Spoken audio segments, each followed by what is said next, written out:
We have a friend that works at the Family Research Council, Lieutenant General Jerry Boykin. He is on the phone. There was a tragedy this week, as you may know. A gunman came in, shot a security guard, and, of course, the press hasn't stopped talking about it. Oh, no, wait, they did.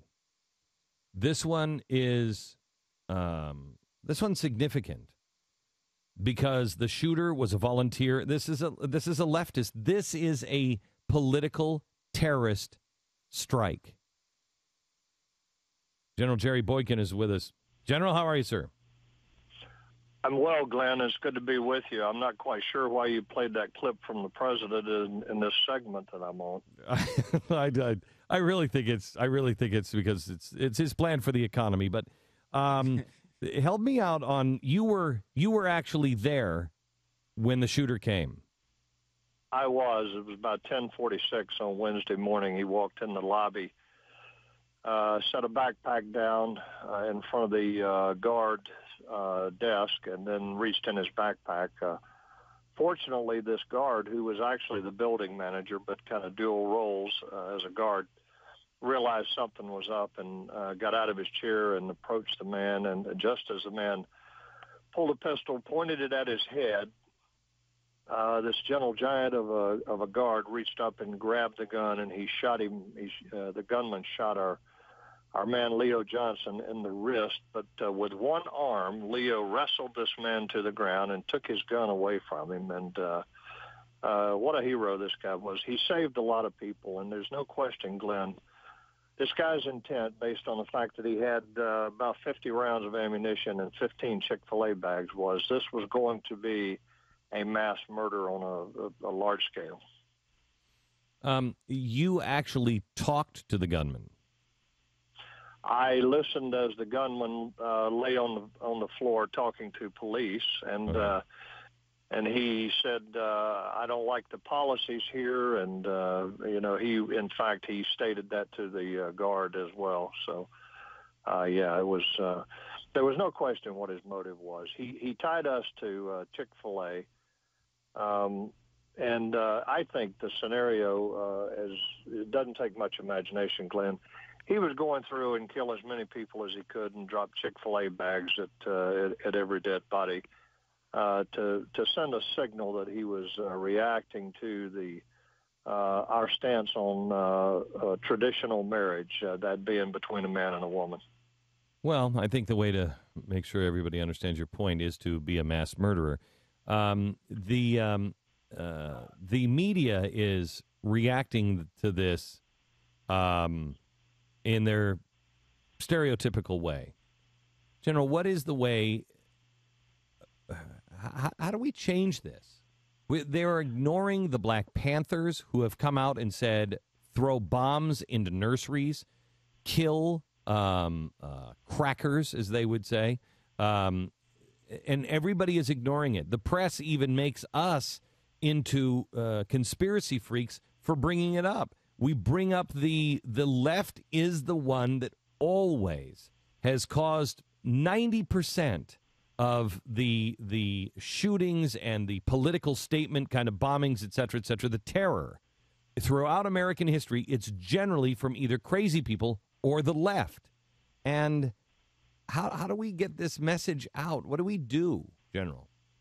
Well, Glenn, it's even worse than that. It's worse. I mean, not only are they ignoring this and don't want to deal with it, but CNN, the morning after, in an interview with Brian Brown from the National Organization for Marriage, actually tried to justify the hate group label that was placed on the Family Research Council by this anti-American, anti-Christian, anti-Semitic, Marxist organization called the Southern Poverty Law Center, which is just an evil group of people.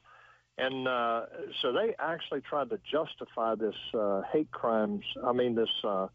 group label that they gave FRC. What do we do? Well, CNN's ratings are already in the tank, as well as most of the mainstream media.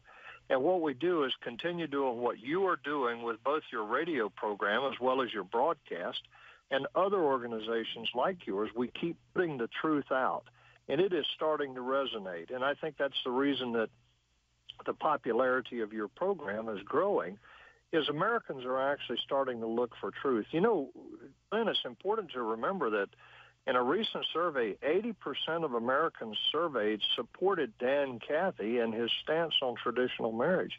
But the mainstream media is never going to report that. And the Southern Poverty Law Center is right in the middle of this culture war. And I think what you're doing and what others like you are doing, particularly with talk radio and with non-traditional means of communication, is so critical to keeping the truth out for the American public today. Okay, you made quite a statement about the Southern Poverty Law Center. Most people don't even know who they are because they're quoted all the time by all of the news networks, and they're taking a look at all of the hate groups and monitoring all hate crimes.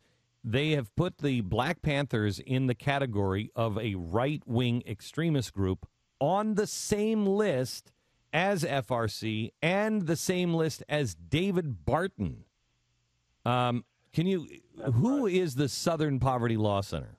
Who are they? Well, you know, first of all, I've already given you my label for them, and they are, in fact, they are very similar to the ACLU. They're a group of lawyers as well as Marxists who have, in fact, raised an awful lot of money, which we understand is being kept offshore.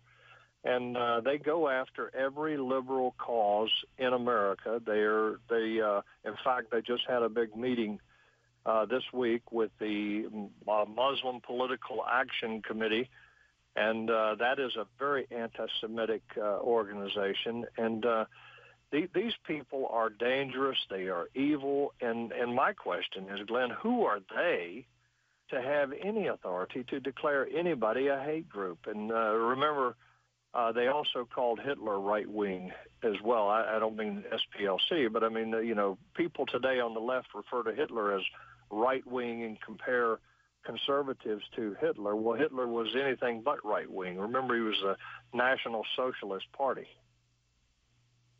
Are you more optimistic, less optimistic, or about the same as you were a year ago for the health of the nation?